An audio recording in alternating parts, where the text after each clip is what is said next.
ഇന്ന് തന്നെ ഡൗൺലോഡ് ചെയ്യൂ. കാണൂ നിങ്ങളുടെ ഫേവറേറ്റ് ഷോസ്. ചാടി കളിക്കട കൊച്ചിരാമെന്ന പാട്ട് പാടിയേ അവനെ ഞാനങ്ങ് കൊരങ്ങ് കളിപ്പിക്കും. മനസ്സിലായോടി? ഞാൻ നിങ്ങളോട് ക്ഷമിക്കുന്നതേ നിങ്ങൾ പ്രായത്തിൽ മുതിർന്നതായതുകൊണ്ട്.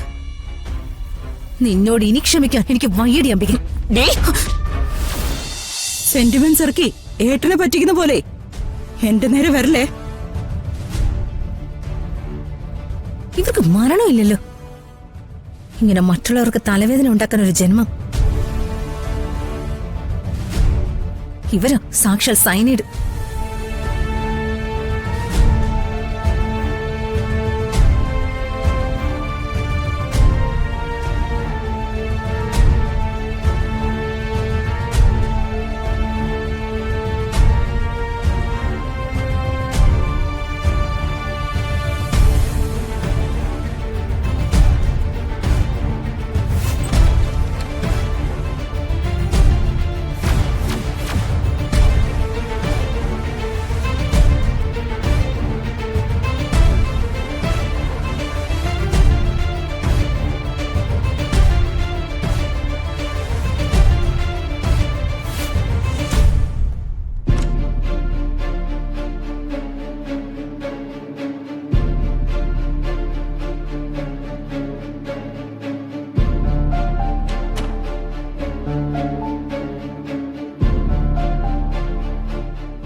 എന്താ എങ്ങനെ എങ്ങനെ?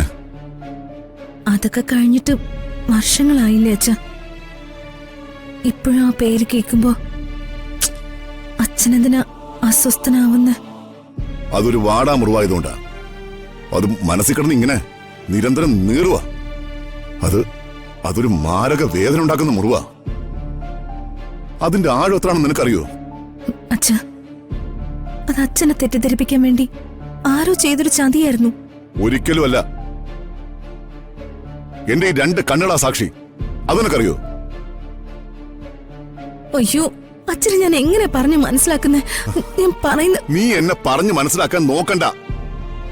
ഞാൻ മനസ്സിലാക്കി കഴിഞ്ഞതാ അതിന്റെ സത്യങ്ങൾ. നിനക്കത് ഞാൻ പറഞ്ഞ ഇഷ്ടപ്പെടണമെന്നില്ല. കാരണം നീ ഒരു മകളും മറ്റേത് നിന്റെ അമ്മയുവാ. അങ്ങനെ പറഞ്ഞ മകൾക്ക് ഇഷ്ടപ്പെടണമെന്നില്ല. അതൊരു അപവാദമായിട്ടേ കരുതൂ. അച്ഛാ, അതൊരു അപവാദമാണ്. അല്ല, എന്നെ ആരും തിരുത്താൻ നോക്കണ്ട. ഞാൻ തിരുത്തി ചിന്തിക്കേയില്ല. നിനക്കറിയോ, ജീവന് തുല്യം സ്നേഹിച്ച ഒരാൾ നമ്മളോട് ചെയ്യാൻ പാടില്ലാത്ത ഒരു തെറ്റ് ചെയ്തു എന്ന് അറിയുന്ന നിമിഷം ശരിക്കും ശാപം പിടിച്ചൊരു നിമിഷം. അത് ഉണ്ടായിരുന്ന സ്നേഹം അത്ര ഇരട്ടി വെറുപ്പായി തോന്നും. സ്വയമേ പോലും വെറുപ്പ് തോന്നും. നമ്മുടെ സമനില ആകെ തെറ്റിപ്പോകുന്ന നിമിഷമാ. ആ അറപ്പും വെറുപ്പും വിദ്വേഷവും പെരുകി ജ്വലിക്കുന്ന കനലായി ഇങ്ങനെ എന്റെ മനസ്സിൽ കിടക്കുക. ആര് കെടുത്തിയാലും അത് കെടില്ല. ചതി സഹിക്കാനാവുന്നതാ. പക്ഷെ ഒരു മനുഷ്യനെ ഇതിലപ്പുറം അപമാനിക്കാനുണ്ടോ? എന്റെ വ്യക്തിത്വത്തെ പുരുഷത്വത്തെ അല്ലേ അവള് വെല്ലുവിളിച്ചത്? അച്ഛൻ ഞാനൊന്ന് പറയട്ടെ. Stop it! Don't say a word. I don't want to hear anything. എന്നെ പരിപാലിച്ച സിസ്റ്റർ പവിത്ര എന്ന നേഴ്സ് ദൈവമാണെങ്കിൽ നിന്റെ അമ്മ പത്മാവതി എനിക്ക് പിശാച. രണ്ടും ഒരാളാണെന്ന് അച്ഛനോട് പറഞ്ഞാലോ? ഇറങ്ങിപ്പോയിക്കോ. എനിക്ക് കുറച്ചു നേരം തനിച്ചിരിക്കണം.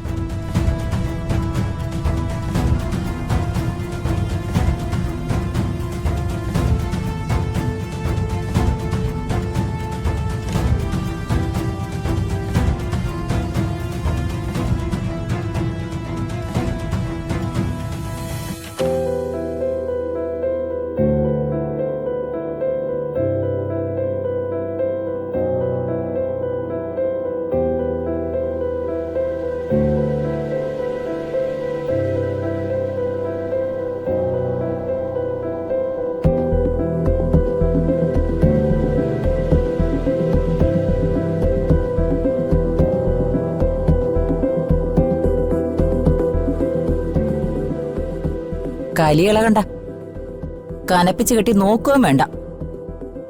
നിന്റെ ഉള്ളിൽ എരിയുന്ന കനലൊക്കെ ഒന്ന് അണയട്ടെ. നീ ഇത് കുടിക്ക്.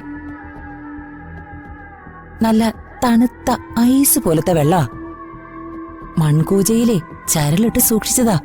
വേണ്ട, ചരലിട്ട് സൂക്ഷിച്ച വെള്ളമൊക്കെ നിങ്ങൾ തന്നെ അങ്ങ് കുടിച്ചാ മതി. ആണോ? ഹ, വളരെ സന്തോഷം.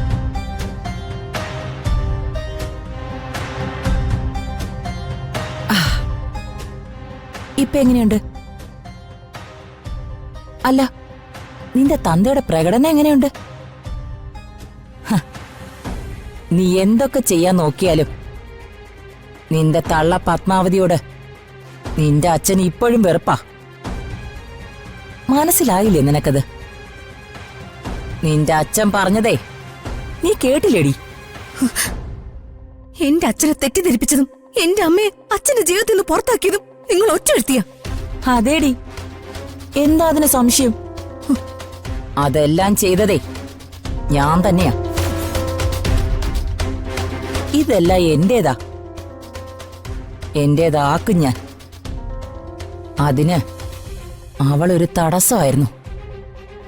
അതുകൊണ്ടാ അവളെ പുറത്താക്കിയത്. ഇനി പത്മ തന്നെയായിരുന്നു അവനെ ചികിത്സിച്ചെന്ന് അവൻ അറിഞ്ഞാ അവൻ അവന്റെ ഈ രണ്ടാം ജന്മത്തെയും വെറുക്കും. അത്രയ്ക്ക് വെറുപ്പാ അവന് നിന്റെ അമ്മ പത്മയെ. നിങ്ങൾ ഞാൻ ബാക്കി കൂടി കേൾക്കടി.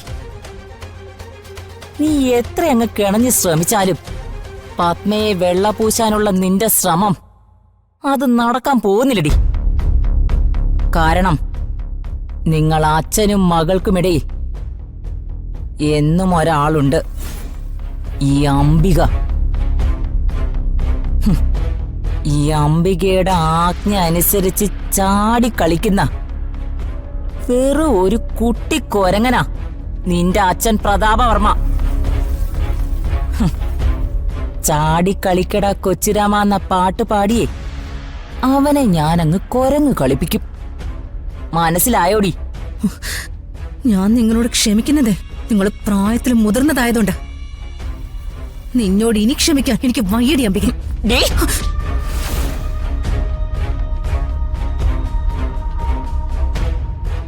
നിങ്ങളുടെ ശല്യം സഹിക്കാൻ വയ്യാതെ വരുന്ന ഒരു നിമിഷത്തിൽ ഒരു മനുഷ്യജീവി പോലും അറിയാതെ നിങ്ങളുടെ മുറിയിലിട്ട് ഞാൻ നിങ്ങളെ കൊല്ലും.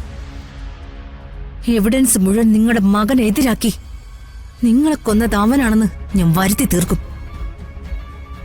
അവനെ ഞാൻ സെൻട്രൽ ജയിലിലാക്കും. ഇത് വെറും മനസമാധാനത്തിന് വേണ്ടിയോ തൽക്കാലം ജയിക്കാൻ വേണ്ടിയോ ഞാൻ പറയുന്ന പാഴ്വാക്കല്ല. എന്റെ അമ്മയും അച്ഛനെ രക്ഷിക്കാൻ എനിക്കത് ചെയ്തേ പറ്റൂ.